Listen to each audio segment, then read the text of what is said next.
The operations center had gone quiet in the way that only happens when hope dies. General Marcus Webb stood with his arms crossed, staring at the tactical display where three red dots blinked in the Korangal Valley call signs Reaper 2-1, 2-2, and 2-3. A full Marine reconnaissance platoon, 36 men, pinned down in a canyon the Taliban had turned into a killing field. The QRF Chinooks had turned back twice, rotors chewed to pieces by concentrated fire from positions the enemy had spent months fortifying. The Apache gunships couldn't get low enough without eating RPGs, and the terrain made precision strikes from altitude impossible without killing the very men they were trying to save. Webb had commanded forces in 3 wars, and he recognized the mathematics of impossible situations. He'd already drafted the letters in his mind, the careful words about valor and sacrifice that would arrive at doorsteps across America. His aide, a young captain named Brennan, kept glancing at the command net radio as if willpower alone could change what everyone in that room already knew. Outside the operations center, the Afghan night was crystalline and indifferent, the kind of sky where you could see every star humanity had ever named. Somewhere beneath that sky, good men were dying by degrees, ammunition running low, casualties mounting, hope becoming a luxury they couldn't afford. The Taliban had learned patience in these mountains, learned that Americans had clocks while they had time. Webb reached for the radio handset to make the call no commander wants to make, to order a withdrawal that would mean leaving bodies behind, when a voice cut through the static with an accent that carried the red clay hills of Kentucky. Tombstone, Maine, this is Spectre 11, currently 15 miles south of designated AO, carrying a full combat load and approximately 4 hours of playtime. Understand you have troops in contact requiring immediate fire support. Over. The operations center's attention snapped to the radio as if it had delivered an electric shock. Webb's executive officer, Colonel Patricia Vance, was already pulling up aircraft registries on her tablet, her expression shifting from confusion to something harder to define. "That's an AC-130, she said quietly. "But the gunship rotations don't show any call sign Spectre over Afghanistan tonight. The Ghost Rider squadron stood down 6 hours ago for mandatory crew rest. According to this, every AC-130 in theater is wheels down at Bagram." Brennan was frantically checking frequencies, trying to confirm the transmission wasn't some cruel technical ghost, a recording bouncing off the atmosphere. But the voice came again, steady and unrushed, professional in the way that only comes from hundreds of hours in the seat. "Tombstone, Maine, Spectre 11. Say status of ground element and enemy disposition. We can be on station in 12 mics." Webb took the handset, his command voice automatic despite the absurdity of the situation. "Spectre 11, Tombstone, Maine actual. Authenticate with proper code of the day, over." There was the briefest pause, barely 2 seconds, but in that silence Webb heard something that made his scalp prickle, the distinctive background rumble of 4 turboprop engines, the low mechanical thunder that had earned the AC-130 its reputation as the most feared weapons platform in the night sky. "Tombstone, Spectre authenticates Whiskey Foxtrot 79er. How copy?" Colonel Vance's tablet confirmed the authentication code before she even finished typing. "Valid. Current. Impossible." "Good copy, Spectre." Webb's voice carried the careful neutrality of a man who'd stopped trying to understand and started focusing on results. "Be advised, ground element is 3 Marine recon teams, currently surrounded in grid November Delta 472853. Estimated 200 enemy fighters in prepared positions along ridgelines north, east, and south. Terrain is steep valley with friendlies at bottom. Danger close will be within 100 meters. Multiple casualties, ammunition critical, med-evac unable to land due to effective enemy fire." "Solid copy, Tombstone. Understand friendlies at valley floor. Hostiles have high ground in horseshoe formation and were cleared hot for anything that ain't got an IR strobe. That about sum it up." "Affirmative, Spectre." "Roger that. Tombstone, we're pushing throttles up." "Spectre 11 is inbound, weapons hot, and I surely would appreciate it if somebody could tell those Marines down there that the cavalry doesn't ride horses anymore. She flies." The transmission clicked off, and Webb found himself staring at the radio handset as if it might offer an explanation for what he just heard. That last detail hadn't escaped him. "She flies," the pilot had said, not "we fly." In the frantic cross-referencing that followed, it was a master sergeant in intelligence who finally pulled up a name that made Colonel Vance go very still. "Sir, there's only one female AC-130 pilot currently in theater. Captain Diane Mackenzie, call sign Revenant. 12-year veteran, former Air Force Academy, 4 deployments, over 2,000 combat hours across Iraq and Afghanistan. She's—" The sergeant hesitated, then continued carefully. "She's currently grounded, sir. Pending investigation following an incident 3 weeks ago during a mission over Helmand Province." Webb's eyes narrowed. "What kind of incident?" Vance pulled up the file, scanning quickly. "Her aircraft took heavy fire while providing CAS for a SEAL team. The mission commander, a Colonel Hastings, Bagram Air Operations, ordered her to break contact and return to base. According to multiple reports, Captain Mackenzie refused the order and maintained station until the SEALs were extracted. All 14 operators made it out alive, but her aircraft sustained significant damage. Hastings filed charges for insubordination and reckless endangerment." The pieces assembled themselves in Webb's mind with uncomfortable clarity. "So she's not supposed to be flying?" "No, sir. She's definitely not supposed to be flying." Brennan, who'd been monitoring the tactical display, interrupted with barely controlled urgency. "General, whoever she is, Spectre 11 just appeared on radar exactly where she said she'd be. 15 miles out and closing fast. Flight profile indicates full combat load. She's real, she's inbound, and according to airspeed, she'll be over the valley in 9 minutes." Webb made the kind of decision that would either end his career or define it. "Get me the ground commander in that valley. I don't care about protocols or investigations right now. I care about bringing those Marines home alive." The radio net crackled again, this time with the exhausted, pain-edged voice of First Lieutenant Costa, the senior surviving officer of the trapped recon element. "Tombstone, Reaper 2-1 actual. We're down to 40% ammunition, 4 KIA, 11 wounded. I've got Taliban moving through the rocks about 50 meters north and east. They're setting up for a final push. We're out of options here. Reaper 2-1, Tombstone actual. Help is inbound. I need you to mark your position with IR strobes immediately and make sure every Marine has their identifier active. You're about to get close air support from an AC-130 gunship." There was a pause filled with the sound of automatic weapons fire, then Costa's voice came back, rough with something that might have been desperate hope. "Tombstone, we were told all gunships were grounded. We already tried QRF and Apache. Nothing could get through. Reaper, sometimes help comes from unexpected places. Mark your position now. The bird will be overhead in 7 minutes. Call sign Spectre 11. Copy, Tombstone, marking now." Webb watched the tactical display as IR strobes began blooming in the valley floor, tiny stars of infrared light invisible to the naked eye but brilliant to the sensors, aboard an AC-130. 32 strobes. 4 men who'd never light another one. The operations center had transformed from a tomb into something electric with possibility and tension.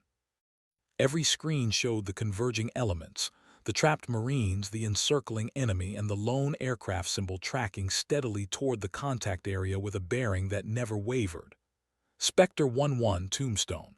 Ground element is marked with IR. You are cleared hot. Repeat, cleared hot on any target outside the strobe positions. How copy?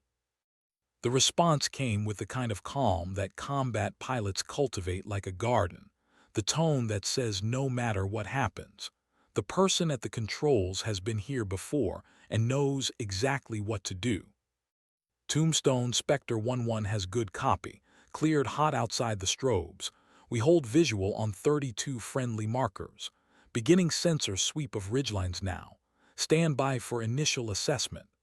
Captain Diane, Revenant Mackenzie had the night vision of a hunting owl and the patience to match.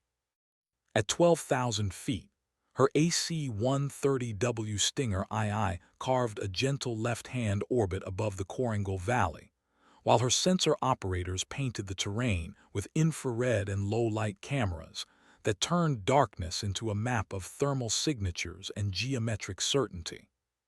The aircraft's interior was a capsule of red-lit professionalism. Her co-pilot, Major Thomas Anders, handling the throttles and trim while she flew the orbit with one hand and managed the tactical picture with the other. Behind her, the fire control officer and sensor operators worked their stations with the practiced efficiency of a crew that had logged hundreds of hours together, each person a critical neuron in the weapons system that had made the AC-130 a legend. Pilot, fire control. I've got multiple heat signatures on the northern ridgeline, spacing and positioning consistent with fighting positions. Count 20-plus individuals appear to be armed, and they've definitely got good positions on our guys below. Diane's voice carried none of the drawl from her earlier transmission, replaced now with the clipped precision of terminal ballistics. Copy. Sensor, what's the closest hostile position to friendly strobes? Nearest threat is approximately 80 meters northeast of the strobe cluster. Second grouping at 110 meters east. Tombstone, Spectre. Be advised we hold approximately 60 to 70 hostile positions in prepared fighting points along the ridgelines. They've been busy little bees up here, requesting confirmation that we're cleared to engage all positions outside 100 meters from friendlies, and will need approval for anything inside that if the tactical situation develops. General Webb's response was immediate. Spectre 1-1, you are cleared to engage all hostile positions. Danger close approved down to 50 meters if ground commander confirms. Reaper 2-1, confirm you copy Spectre's authority to conduct fire missions at your discretion. Lieutenant Costa's reply carried the weight of a man who'd stopped counting the rounds left and started counting the seconds until this could end one way or another. Tombstone, Reaper 2-1 confirms. Spectre has the ball. Put steel on target and we'll handle anything that gets through. Diane allowed herself the ghost of a smile. Reaper 2-1, Spectre 1-1. Roger that. Understand you've had a long night. Let's see if we can improve your situation. Stand by for initial engagement, northern ridgeline. Her hands moved across the controls with the muscle memory of thousands of hours, adjusting the orbit to bring the 40 Bofors cannon to bear on the first target cluster. The fire control officer called out coordinates, the computer systems calculated ballistics for altitude and airspeed, and the weapons officer's hand hovered over the firing controls. Pilot fire control. Solution locked, northern ridgeline first target package. Ready on your command. Cleared hot. The 40 cannon began its work with the sound of industrial violence, a rhythmic hammering that vibrated through the aircraft's frame as high-explosive rounds arced downward through 12,000 feet of night sky at 2,900 feet per second. Each round carried enough explosive force to turn a fighting position into a crater and a human being into a memory. The sensor feed showed the first impacts as flowers of thermal bloom along the ridgeline, precisely placed among the rocks where the Taliban had thought themselves safe. Diane flew the orbit with infinitesimal adjustments, making the aircraft a stable weapons platform while her crew worked the sensors and guns with the coordination of a championship basketball team. Every pass perfect, every shot counted, nothing wasted. Pilot, fire control. Good hits on northern ridgeline. I'm seeing multiple secondary explosions. Looks like we got into some ammunition storage. Shifting to eastern positions. Copy. Cleared to continue. The 105 howitzer joined the conversation, each round a statement of overwhelming force that could delete a technical vehicle or bunker from existence with a single shot.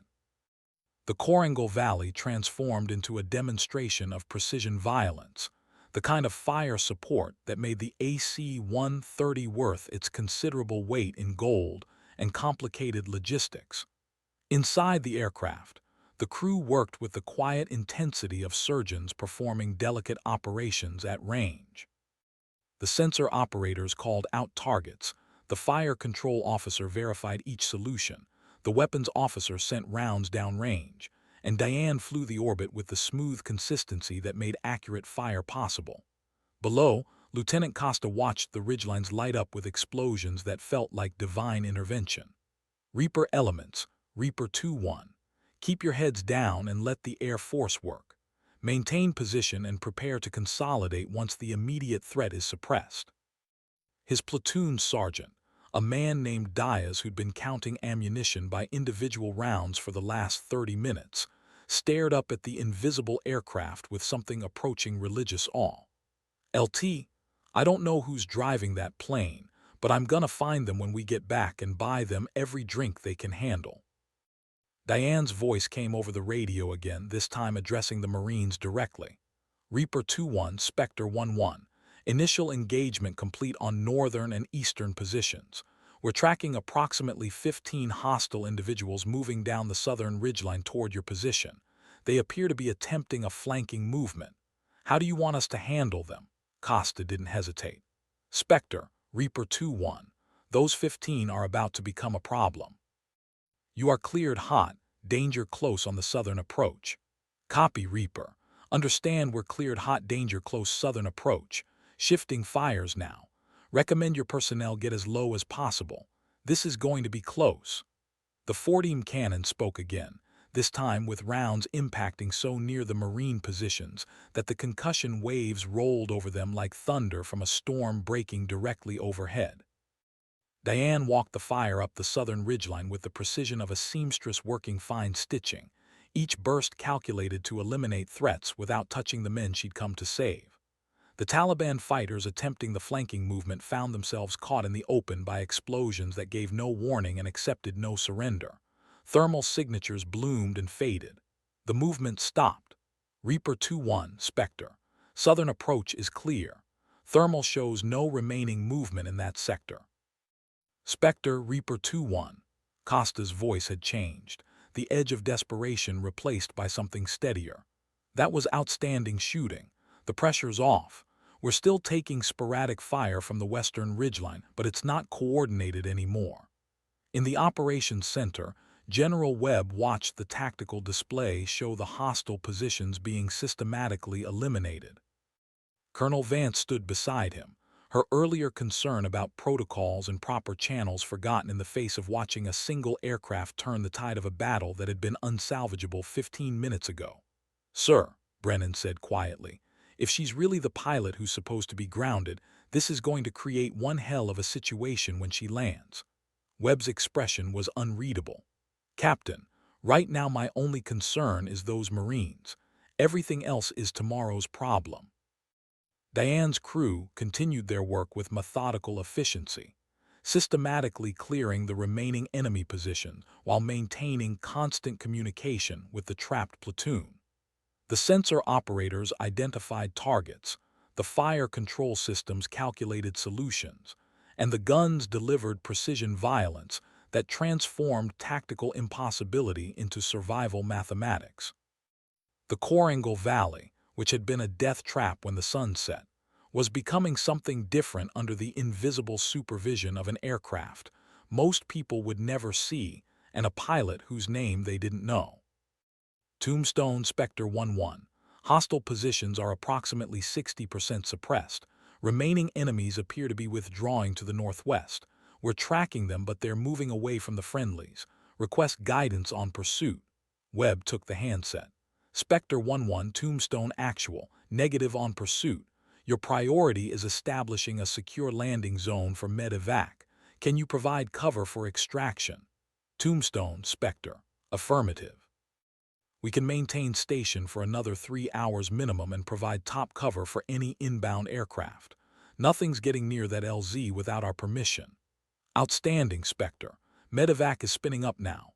2 Blackhawks with Apache escort, ETA to your position 20 minutes. Diane checked her fuel state, did the mental arithmetic that all pilots carry like a second language, and nodded to herself. "Copy, Tombstone. Spectre 1-1 will maintain orbit and sensor coverage. Any hostiles who want to interfere with the medevac will have to explain themselves to the 105. The extraction unfolded with the smooth precision of a drill that had been practiced 1,000 times, except this was real, and the stakes were measured in lives that wouldn't come back if the execution failed. The AC-130 maintained high orbit while its sensors painted a protective dome over the valley floor, monitoring every approach vector, every possible firing position, every shadow that moved with hostile intent. When the Blackhawks descended into the valley with their Apache escorts, they did so under an umbrella of covering fire so comprehensive that the Taliban didn't even attempt to interfere. Diane watched through her sensor feeds as the Marines loaded their wounded and their dead, each man accounted for, none left behind. Lieutenant Costa made sure of it personally, doing the count twice before he climbed aboard the second Blackhawk. Spectre 11, Reaper 21, all personnel are loaded, we're coming home. Reaper, Spectre, good copy. Congratulations on a hard night's work. The helicopters will have uninterrupted passage back to base. That's a guarantee. The small convoy lifted off and turned south toward safety, the Apache flying protective patterns while Diane's crew kept watch from above. Not a single shot was fired at the departing aircraft. The Taliban had learned the cost of challenging that particular sky. When the helicopters crossed out of the valley and into airspace where other assets could cover them, Diane finally allowed herself to relax the microscopic degree that professional pilots permit themselves during combat operations. Tombstone, Spectre 11. Medevac is clear of the AO and proceeding to base. Ground element is secure. Spectre is bingo fuel and departing the area. It's been a pleasure serving with you tonight. General Webb's voice carried something that might have been satisfaction or respect, or the complicated mixture of both. Spectre 11, Tombstone Actual. On behalf of 32 Marines who are going home tonight instead of the alternative, thank you for your timely arrival and exceptional execution. Unknown how you came to be in position, but that's a question for another time. Safe flight home. Appreciate that, Tombstone. Spectre 11 is off frequency. Out. The operations center erupted in relief and exhausted celebration the moment the transmission ended, but General Webb stood silent, still staring at the tactical display where the single aircraft symbol tracked steadily southwest toward Bagram. Colonel Vance stood beside him, her tablet showing Captain Diane Mackenzie's service record and the pending investigation that should have kept her on the ground tonight. "What do you want to do, sir?" Webb considered the question for a long moment, thinking about leadership and rules, about the lives that had been saved, and the protocols that had been shattered. "Right now, Colonel, I want to meet the pilot who ignored a grounding order, requisitioned an aircraft that wasn't on the flight schedule, and single-handedly prevented the worst day of my career. After that, we'll figure out whether to court-martial her or pin another medal on her chest. And if Colonel Hastings pushes the insubordination charges," Webb's smile was cold and precise, "then Colonel Hastings and I are going to have a very frank conversation about what matters more, following every letter of every regulation or bringing our people home alive. I know which side of that conversation I'm on." The AC-130 landed at Bagram 40 minutes later with the quiet competence of a crew that had done its job and knew exactly what that job had cost and what it had been worth. Diane shut down the engines with the careful checklist discipline that never changed regardless of circumstance, secured the aircraft, and was climbing down the crew ladder when she found General Webb waiting on the tarmac with Colonel Vance and what appeared to be half the intelligence staff. She came to attention, her flight suit showing the sweat stains and fatigue of 4 hours of precision combat flying, her expression neutral despite knowing exactly why a 2-star general would be waiting at Dark 30 beside an aircraft that wasn't supposed to be flying. "Captain Mackenzie reporting, sir." Webb studied her for a moment, nodding, the Kentucky accent that didn't quite hide beneath military courtesy, the steady eyes that had seen enough combat to know its costs, the absolute lack of apology in her bearing.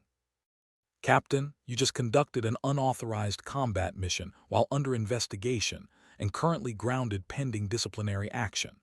You requisitioned this aircraft without proper clearance, flew into a combat zone without mission orders, and engaged hostile forces at your own discretion. Diane met his eyes without flinching. Yes, sir. You also just saved the lives of 32 United States Marines who would have died in that valley if you hadn't shown up precisely when and where you did. I was in position to help, sir. I helped. How did you even know about the situation in Koringal? That operation was classified. You shouldn't have had access to the tactical feeds. Sir, I didn't stop monitoring combat frequencies just because Colonel Hastings grounded me. I heard the QRF calls get turned back, heard the Apache couldn't make the approach work, heard the resignation in the radio traffic that meant good men were going to die because the math didn't work out. I had a gunship and a crew willing to fly with me. The math seemed pretty simple after that. Colonel Vance spoke up, her voice carrying professional curiosity. Captain, how did you get this aircraft? Every AC-130 was supposed to be secured, and crews stood down for mandatory rest. Ma'am, I've been flying gunships for 12 years. I know how maintenance schedules work. I know which crew chiefs owe me favors, and I know exactly how to pre-flight an AC-130 in the dark without turning on unnecessary lights. My crew reported for what they thought was an authorized training mission. By the time they realized we were going operational, we were already inbound to Koringal. They're good people, ma'am. If there's going to be consequences for this, those should fall on me. Webb glanced at Vance, then back to Diane. Your crew is already debriefing with intelligence. They're going to tell me the same story you just did, aren't they? Yes, sir, because it's true. Captain, do you understand that what you did tonight is essentially the definition of insubordination? You violated a direct grounding order, you operated outside the command structure, you made tactical decisions without authorization, and you put yourself and your crew at considerable risk. Diane stood quiet for a moment before responding, choosing her words with the care of someone who knew they mattered. General, 3 weeks ago Colonel Hastings ordered me to abandon a SEAL team that was taking heavy fire because he decided my aircraft was too valuable to risk. I ignored that order because 14 men were going to die if I followed it. Tonight, I ignored a grounding order because 32 Marines were going to die if I followed it. If that's insubordination, sir, then I guess I'm guilty. The tarmac fell silent except for the wind and the distant sound of aircraft taxiing.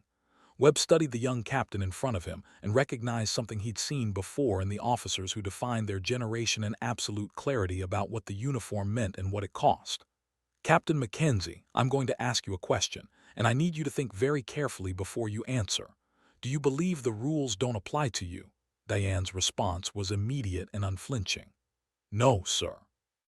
I believe the rules exist to help us accomplish the mission and protect our people. When following a rule means failing the mission and abandoning our people, then the rule is wrong in that moment. I'll accept whatever consequences come from that belief, but I won't apologize for holding it. Webb nodded slowly, his decision crystallizing into something he could defend and live with. Colonel Vance, what's the status of the investigation Colonel Hastings initiated? Vance consulted her tablet. Pending final review by the commanding officer, which would be you, sir. Colonel Hastings has recommended a court-martial for insubordination and reckless endangerment during the Helmand Province incident. And the SEAL team from that incident, did they all survive? All 14 operators extracted without casualties, sir. The team leader, a Lieutenant Commander Hayes, submitted a letter stating that Captain Mackenzie's actions were directly responsible for mission success and preservation of American lives. Webb's expression shifted into something that might have been satisfaction. Colonel, I'm making a command decision. The investigation into the Helmand Province incident is closed. Captain Mackenzie acted